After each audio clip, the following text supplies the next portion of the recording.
Hey everyone, I'm going to try to help you start off your day correctly with some thumbnail sketching. Now, I have not done a video in a couple months where it's just thumbnail sketching and filling a page up, teaching you how to do this with the minimal amount of lines.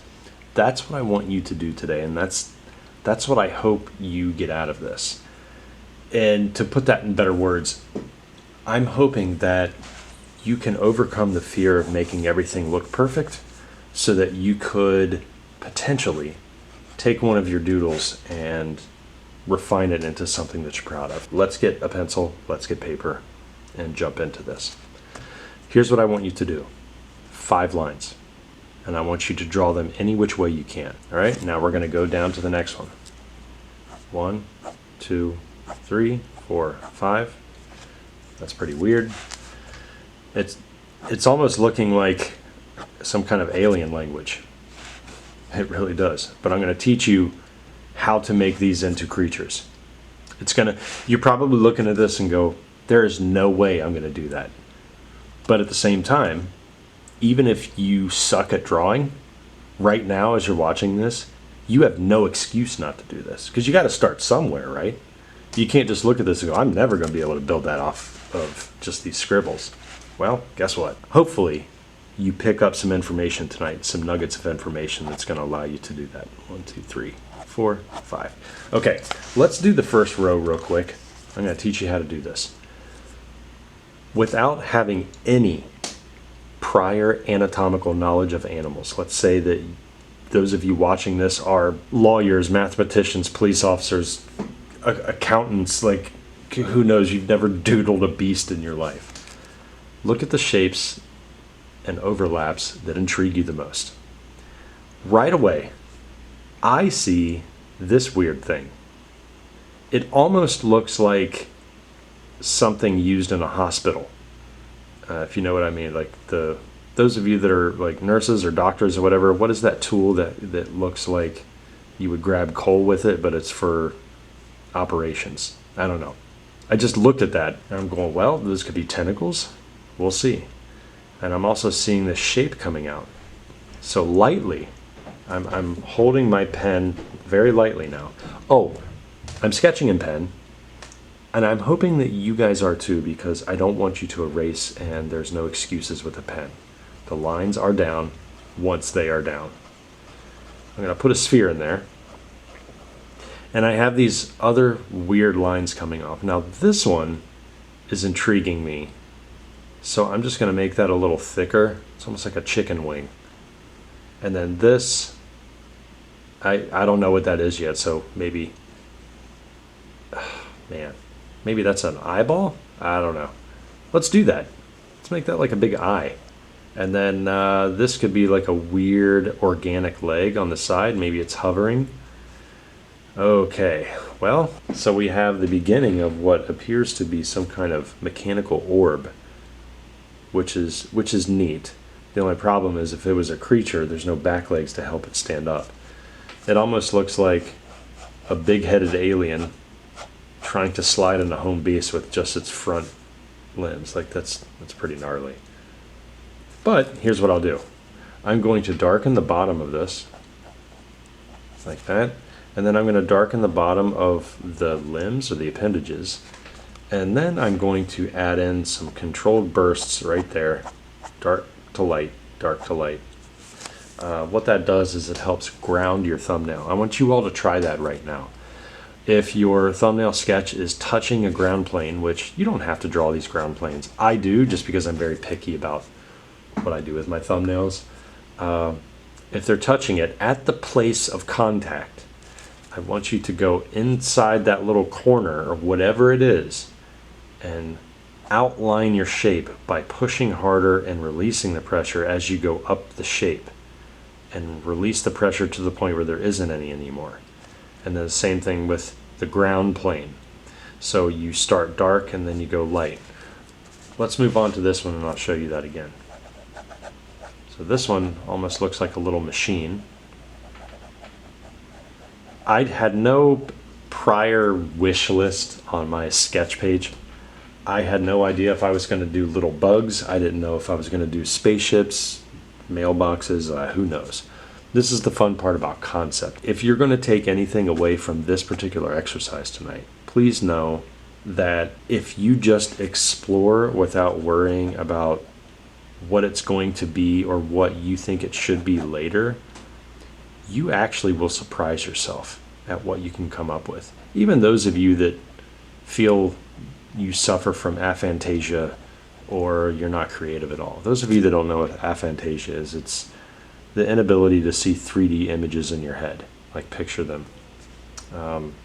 It's a real thing. Apparently it's a real thing. And, if I were to tell you, I want you to picture a three-legged turtle running a race, holding a bazooka, eating an ice cream, and screaming something. Could you do that? If you can't see that in your head, even before drawing it, then I don't know what to tell you. You probably have aphantasia. It's one of the weirdest examples ever. I don't know. Think about some kind of creature that you could be, drawing. I don't know what that is. It kind of looks like oh, you know what? I just saw a mouth right there, so I'm just going to put sharp teeth. And this is definitely something dreamlike, almost something out of a little nightmare. This could be like a jetpack. These could be like little hands. And then maybe this is exhaust at the top. Okay, now we're getting somewhere. Yeah, and these kind of things I used to dream about all the time. Just weird creatures like this. I would have crazy dreams about flying too. Comment below if you ever had dreams about flying. Oh, comment below if you ever had those lucid dreams where you know that you're dreaming. You tell yourself as you're sleeping that you're dreaming. That's when really weird stuff happens. Man, I haven't done that in a while, but some really crazy things would happen if you are conscious about dreaming. All right, what do we got here? Okay, we're done with that. It's kind of like a little mechanical puppy with a rocket strapped to its back. Yeah, who knew? So we got this weird lopsided eyeball, and then we have a mechanical puppy strapped to a rocket. And there you have it. All right, what do we got over here? This kind of looks like a lawn chair. I don't know where this is going. I don't know if I should be putting sharp shapes in here, but let's make this go all the way down to the ground. There we go. Okay, what do you guys think this is? Notice how I'm just letting this happen. I want you all to let this happen. That's when you're going to do your best work. It kind of looks like a moth now. Huh.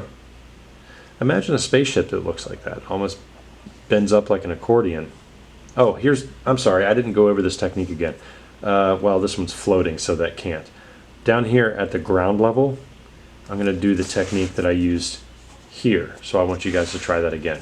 So take the pen and I want you to darken it almost to black and release the pressure as you travel up the shape and make it flow into those lines. And then you're going to go down to the ground and you're going to start dark and go lighter and lighter as you move away from that point, even in the front right here. Now the cool thing is, if you travel down like this, it's lit from above, so there's a cast shadow here. This also reminded me of Star Fox. I don't know why. Maybe I'm pulling these out of my head subconsciously and I don't even realize it. Those of you that played Star Fox in the 90s, you know exactly what I'm talking about. That game was ahead of its time. Oh man, now I'm thinking of Mario 64 and Super R-Type. Man, all those cool ones. Raise your hand if you played Final Fight at the arcade with Hagar. I liked Hagar better than Guy. Cody was okay. Cody could box. But I know the home version, Super Nintendo, they didn't put in Guy for Final Fight. I was so disappointed. I'm probably name dropping things. You guys have no idea what I'm talking about, but that's okay. Okay, so what do we got here? We got a row of very weird thumbnails. This is what's going to happen, everyone. Make this your daily habit. I just started that by doing the 5-line technique. Right away, this looks like a fish / demonic Pac-Man. I just got this circular body right here with a mouth.